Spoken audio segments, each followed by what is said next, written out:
ભગવાનને ગમતું હોય એવું કરવાનું, આપણું ગમતું ભગવાન પાસે કરાવવું નહીં. સારું અઘરું પડે નહીં? કોને અઘરું પડે?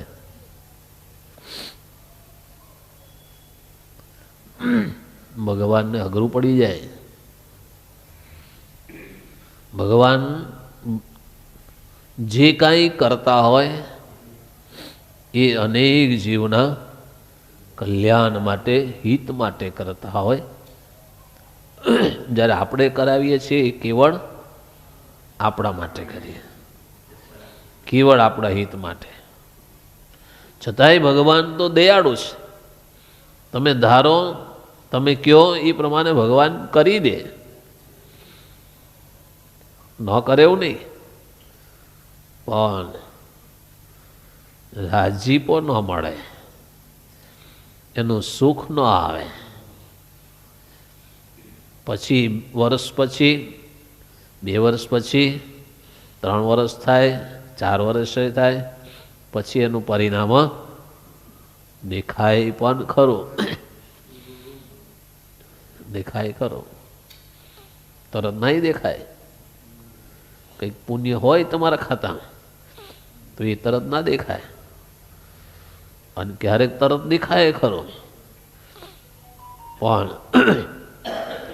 પોતાનું ધાર્યું ભગવાન પાસે કરાવવું નહીં. ભગવાન જેમ કે એમ કર્યા કરો. એમાં ભગવાનનો વિશેષ રાજીપો છે. જો સમજાય તો,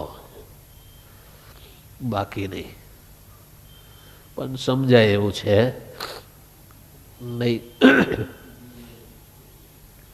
કેમ કે જીવને અંતરમાં સ્વાર્થ વૃત્તિ બહુ ભરેલી છે. જીવમાં દેહાત્મ ભાવ ઠસોઠસ ભરેલો છે. એટલે ભગવાનને પણ હાથ જોડી જોડી જોડી પ્રાર્થના કરી કરી, સ્તુતિ કરી કરીને મહારાજને એમ જ કે મહારાજ હું કહું એમ તમે કરી દો, તો હું આટલું કામ તમારું કરું. કેટલું કરે ભગવાનનું કામ? હવે એમાંય ઠેકાના હોય. 100 માળા ફેર્યું મહારાજ પણ મારું કામ થઈ જાય. હવે 100 માળામાં ઠેકાના હોય? થાય 100 માળા? હવે 1 માળા ફેરવતા ફેરવતા કેટલાય સંકલ્પો થતા હોય. હવે 100 માળામાં કેટલા થયા? પોતે 100 માળા માની લીધી, પણ ભગવાન એમાં એકેય માળા ગણે નહીં.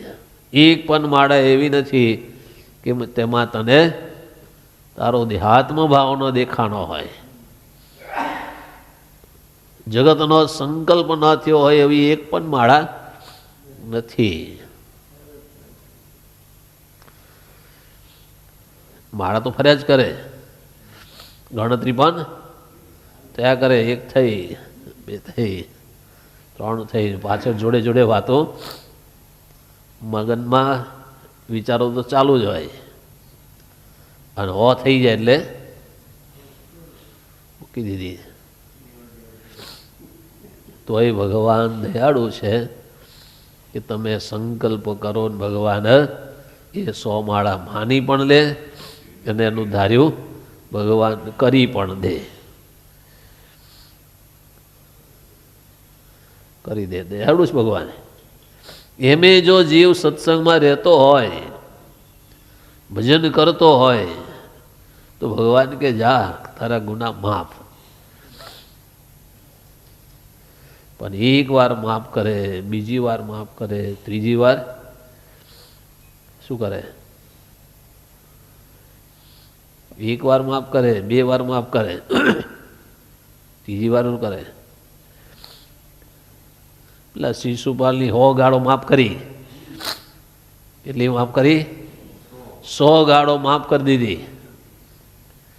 પણ તોય અટક્યો નહીં.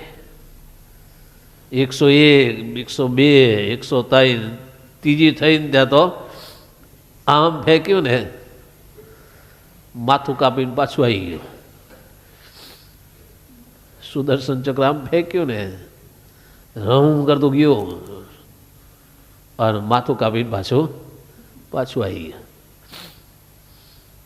પછી માફ ન કરે. ભાઈ એવું હેરાન થવું એના કરતાં શાંતિથી ભજન કરી લેવું સારું. પેલું હમુરગું જાય, હમુરગું જતું ને એટલે ભગવાન ને કેવું, મહારાજ આપની જેવી ઈચ્છા હોય એમ હું કરું, એમાં જો મારું હિત હોય એ પ્રમાણે મહારાજ કરો તો એ મને મંજૂર છે. તો ભગવાન એવું કરી આપશે કે તમારે પાછળથી ક્યારેય દુઃખ આવે નહીં, કાયમને માટે સુખ સુખ અને સુખ થઈ જાય.